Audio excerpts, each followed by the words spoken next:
Last time, after having my bus repaired in Billings, Montana, I headed west towards Butte, Montana, when I noticed I had a continuing oil leak. And this, to me, was such a disaster that I spent a couple of days in Butte trying to figure out what to do next. Butte, Montana is probably going to be the end of my journey, in the bus at least. I mean, it's kind of getting to the point now where I don't know, I'm running out of options. I don't know what else to do. The second repair is holding. I've still got a turbo. I've still got an intercooler. It's still pushing the bus around. It's still got the same power as I left the south it with. But the oil leak is back. And I was really hoping that we were done with the oil. But that's what I saw when I got to Billings after I paid the guy $2,600 in Buffalo, Wyoming to fix it. That's what I saw on the ground when I pulled into Billings.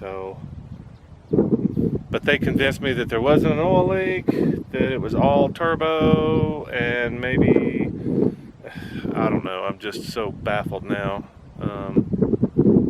All I know is it has taken at least a half a gallon in the last 50 miles. The weirdest thing was I stopped in, 20, 30 miles, 40 miles outside of Bozeman, west of Bozeman. I can't remember the little town. Three Forks. I spent the night in Three Forks last night. Truck stop. There was 2 drops of oil on the ground. And I don't like dripping oil, but 2 drops compared to a half cup or a cup. Oh yeah, I'll take that any day. So I was really excited to have, 2 drops of oil. But anyway, since I crossed the Continental Divide, maybe it's just stress on the engine causes the leak. I don't know what's going on, but all I know is I'm gonna have to carry, 5 gallons of oil with me everywhere I go. I don't know what kind of mileage I'm getting per gallon of oil. I'm getting about 8 or 9 miles of the gallon of diesel, but is it 50 miles to the gallon of oil? I mean, I can continue to spew oil all the way to, that's the problem. I don't know how far I'm gonna get. Is the thing gonna blow up again? Am I gonna lose my brand new turbo again because I've lost so much oil? Can I make it to Missoula and make a decision there? This is how much oil is coming out of the blow-by since Billings. We put that on in Billings just for giggles, because I was convinced that the engine wasn't bad. But obviously the engine's, if it's blowing that much oil by the rings or the valves, then obviously we got a problem. So the dilemma, I'm stuck here in another awesome town, scenically, historically. I could probably spend a week here exploring, learning about the history of not only Butte but Montana probably, and the mining industry, and checking out the town. It's probably got a couple of breweries maybe.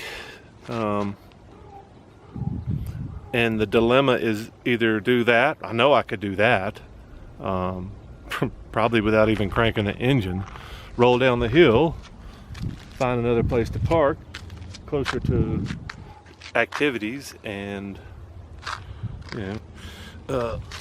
make some decisions in a couple of days. I could do that. I could go find a U-Haul. U-Haul's going, well, the guys in Billings quoted me $750 for a week and 2,300 miles, and obviously it'll cost more for gas, but I'm gonna spend money on gas regardless of what I do. So but the dilemma is either do that here, bail here while I know the bus is running, and parking, unloading, and loading into the U-Haul is not going to be an issue. Or roll the dice, see if I can make it to Missoula or somewhere else south, or, you know, back east. Roll the dice and hope I don't wind up on the side of the interstate trying to unload downhill into a freaking, that's kind of pretty much what every interstate is. They don't have much shoulder, so I got to get the bike off, number one. And if the bus is busted on the side of the road because it's got no oil and lost another turbo, and, you know, do I keep pushing and straining the last bit out of everything I can get out of this bus? I mean, those to me seem like the only two options. The thing that doesn't make any sense to me is putting more money into a dying bus. I mean, obviously the engine's failing. It's running great, but you know, how much more life is in the engine, number one, and how many more gallons of oil can I push through it before it completely dies? And I don't see fixing the engine or even swapping the engine being an option. So I see two options. Anybody else got any? Because I'm fresh out. That's it. That's all I got. Without any solid answers, I decided to roll down the hill to a brewery in search of answers, and I found a good solution. Someone told me about a folk festival that started the next day, and I decided to hang out and check it out. Satan's got a new dress on. Her